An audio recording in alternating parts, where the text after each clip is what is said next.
आगामी नगरपरिषद आणि नगरपंचायतीच्या निवडणुकीसाठी अर्ज भरण्यासाठी अखेरचे 2 दिवस शिल्लक राहिलेत। त्यामुळे आज सुट्टीच्या दिवशीही अर्ज स्वीकारले जाणार आहेत। सकाळी 11 ते दुपारी 3 वेळेमध्ये अर्ज स्वीकारण्यात येणार आहेत। आजपासून उमेदवारी अर्ज भरण्यास उमेदवारांची गर्दी होण्याचीही शक्यता आहे। तसंच इच्छुक उमेदवारांना ऑनलाईन बरोबरच ऑफलाईन पद्धतीने सुद्धा उमेदवारी अर्ज भरता येणार आहे। दरम्यान 17 नोव्हेंबर ही अर्ज भरण्याची अंतिम तारीख आहे।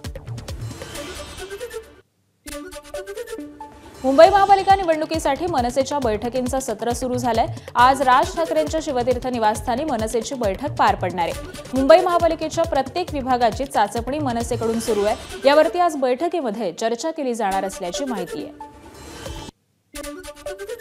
मुंबईत महापालिका निवडणुकीमध्ये काँग्रेसनं एकला चलो रेचा नारा दिलाय। रमेश चेन्नीथलांकडून ही घोषणा करण्यात आली आहे। मुंबई काँग्रेसच्या 1 दिवसीय शिबिरामध्ये रमेश चेन्नीथलांनी ही माहिती दिली आहे। मुंबई अध्यक्ष वर्षा गायकवाडांनी स्वतंत्र पालिका निवडणूक लढवणार असल्याचा निर्णय घेतल्याची माहिती ही चेन्नीथलांनी दिली आहे। पालिका निवडणुकीमध्ये महाविकास आघाडी आणि इतर कोणीही सोबत न जाण्याचा निर्णय काँग्रेसनं घेतलेला आहे।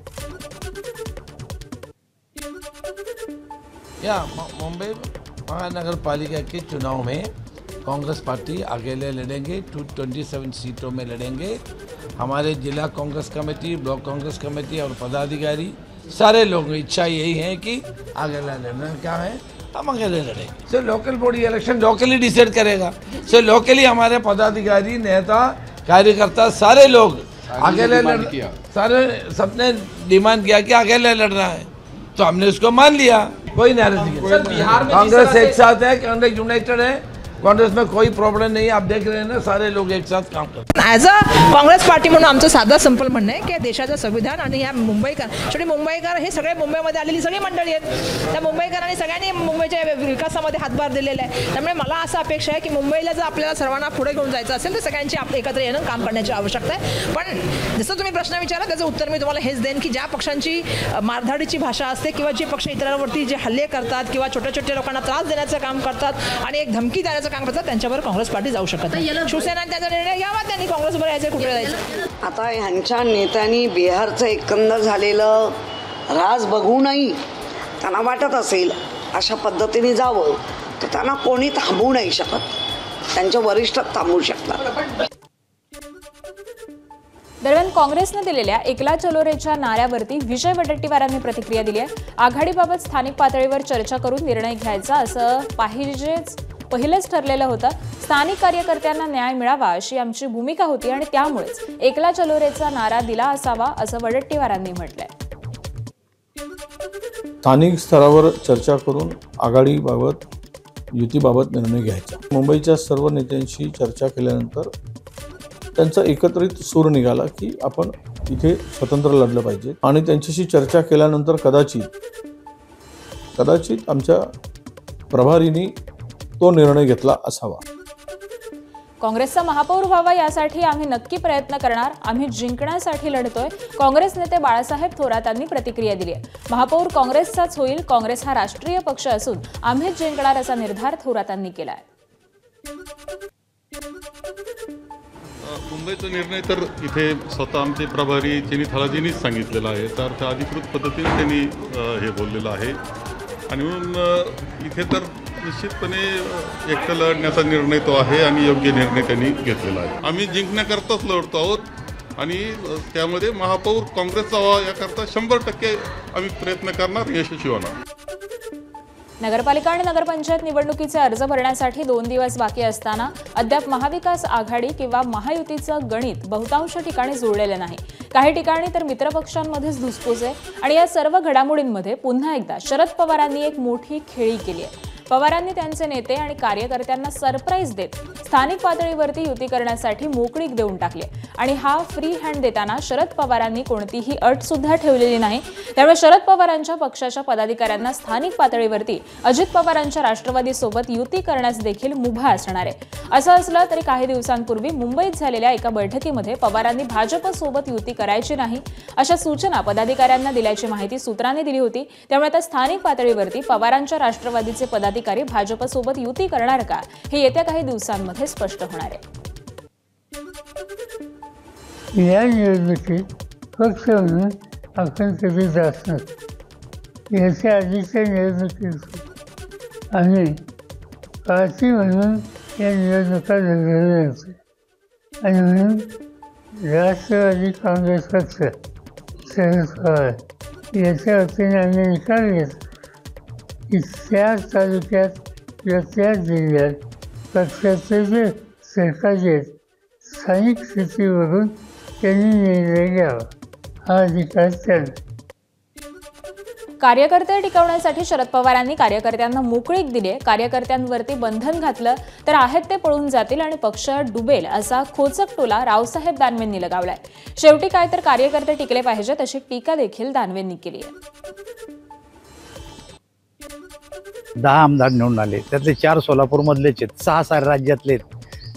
राज्यात 6 आणि सोलापूरमध्ये 4. काय करतील बिचारे सांगा. आता काय जिथं जमल तिथं. शेवटी कार्यकर्ते बी तर टिकले पाहिजे ना. आता जर काही बंधनं घातले आहे ते बी पळून जातील तर पक्ष डुबून जाईल. त्यामुळे त्यांनी दिली परवानगी. दरम्यान यावर मंत्री राधाकृष्ण विखे पाटलांनी प्रतिक्रिया दिली. शरद पवारांसमोर दुसरा कोणताही पर्याय शिल्लक राहिलेला नाही. त्यांच्या पक्षामध्ये माणसंच राहिलेली नाहीत, त्यामुळे त्यांना कुणाशी युती केल्याशिवाय पर्यायच राहिलेला नाही अशी टीका ही विखेंनी केली आहे. तर शरद पवारांचा पक्षाचं अस्तित्वच संपुष्टात चाललंय असा हल्लाबोल देखील विखेंनी केला आहे.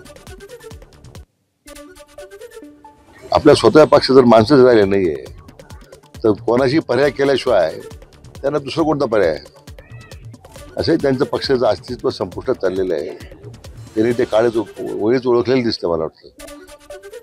आगामी निवडणुकीत सोलापूर जिल्ह्यामध्ये भाजप स्वबळावरती लढणारे जिल्ह्यातील सर्व 11 नगरपालिका आणि 1 नगरपंचायतींमधील नगराध्यक्ष पदाचे उमेदवार हे निश्चित झालेत अशी माहिती ही पालकमंत्री जयकुमार गोरेंनी दिली आहे. तर 17 नोव्हेंबरला सकाळी नगराध्यक्ष आणि सर्व नगरसेवकांची यादी जाहीर केली जाणार आहे.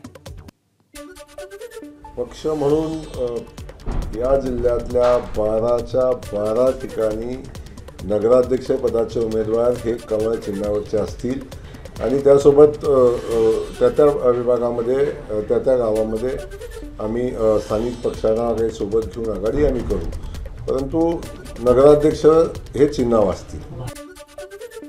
नागपुरात भाजपनं शेवटपर्यंत युतीसाठी सकारात्मक प्रतिसाद न दिल्यानं शिंदेंच्या शिवसेनेनं विदर्भातील 55 नगरपरिषद आणि नगराध्यक्ष पदाच्या उमेदवारांना एबी फॉर्म वाटायला सुरुवात केली आहे. पूर्व विदर्भातील 6ही जिल्ह्यातील सर्वच नगरपरिषद आणि नगरपंचायतीच्या 1226 नगरसेवक पदाच्या उमेदवारांना आणि 55 नगराध्यक्ष पदाच्या उमेदवारांना एबी फॉर्म दिले जात आहेत. त्यामुळे पूर्व विदर्भामध्ये शिंदेंची शिवसेना स्वबळावरती निवडणुकीच्या मैदानामध्ये उतरणार आहे हे आता स्पष्ट होताना दिसतंय. अशी स्थिती पश्चिम विदर्भात देखील आहे. इथे सुद्धा शिवसेना स्वबळाच्या तयारीला पाहायला मिळते. त्यामुळे विदर्भात अनेक ठिकाणी तिरंगी आणि चौरंगी लढत पाहायला मिळाली आहे. तसंच नागपूर जिल्ह्यामध्ये 27 पैकी 19 ठिकाणी एबी फॉर्मचं वाटप झालेलं असून उर्वरित ठिकाणी आज एबी फॉर्म वाटप केलं जाणार असल्याचं कृपाल तुमाने यांनी सांगितलंय. नागपूर जिल्ह्यात होऊ घातलेल्या 15 नगर परिषद आणि 12 नगर पंचायतीच्या निवडणुकीपैकी आज आम्ही शिवसेना पक्षाच्या वतीने 19 नगर परिषदेचे एबी फॉर्मचं वाटप केलेलं आहे. भारतीय जनता पक्षासोबत युतीचा आम्ही प्रयत्न केला परंतु ते शक्य झालं नाही. त्यामुळे आम्ही आता मैत्रीपूर्ण लढती करणार आहोत. स्थानिक स्वराज्य संस्थेच्या निवडणुकांची रणधुमाळी सर्वत्र सुरू असताना महायुतीमध्ये घटक पक्ष असलेल्या शिंदेंच्या शिवसेनेनं पेण नगरपालिका निवडणुकीत भाजपसोबत लढण्याचा निर्धार केला. मात्र हातमिळवणी करण्यासाठी गेलेल्या शिंदे सेनेला भाजपनं धुडकावून लावल्याचा प्रकार समोर आलाय. पेण विधानसभेचे स्थानिक भाजप आमदार रवी पाटील यांनी शिंदे सेनेचे आमदार महेंद्र दळवी यांचा हा प्रस्ताव धुडकावून लावल्यानं संतापलेल्या दळवी यांनी याचं खापर सुनील तटकरेंवरती फोडलंय. सुनील तटकरे यांनीच यामध्ये खोडा घातलेला असून रायगडमध्ये उलटफेर करणारे ते एकमेव नेते असल्याचा आरोप हा दळवींनी केलाय. येणाऱ्या निवडणुकीमध्ये महायुती धर्म पाळून सीटचं वाटप होणं काळाची गरज होती, पण नेहमीपुढे दिसत नाही तसं. आणि परवा तर त्यांच्या सुपुत्र माजी आमदार आणि की ज्यांनी महाडच्या एका पत्रकार परिषदेत सांगितलं की रायगडमध्ये राष्ट्रवादी आणि भारतीय जनता पार्टीची युती झाली. त्यांनी घोषणा अधिकृत केली. जरी त्यांनी बालिश बुद्धीने घोषणा केली असेल तर त्याच्या पाठी मागे तटकरे साहेबांचंच हे विचार आहेत असं नक्की आम्ही जाणून चाललो. स्थानिक स्वराज्य संस्थेच्या निवडणुकांमध्ये नगरपरिषद नगरपंचायतींमध्ये फार कमी काळ राहिल्यानं निवडणुका स्वबळावरती लढवाव्या लागतील असं सूचक विधान दीपक केसरकरांनी केलंय। सिंधुदुर्ग जिल्ह्यामध्ये युतीचं घोंगडं अद्यापही चर्चांमध्ये अडलेलं आहे। सिंधुदुर्गामध्ये सन्मानजनक फॉर्म्युला मिळाला तरच युती होईल अशी प्रतिक्रिया ही दीपक केसरकर यांनी दिली आहे। शेवटी असं आहे की हा निर्णय वरिष्ठ स्तरावरून होणार आहे। वरिष्ठ स्तरावरून एकदा निरोप आल्यानंतर या संदर्भातली बोलणी होतील आणि त्याला आता फार थोडा कालावधी शिल्लक आहे। तेवढंच झालं तर होईल, नाहीतर मग स्वबळावर प्रत्येकाला निवडणूक लढवायला लागेल। एबीपी माझा, उघडा डोळे बघा नीट।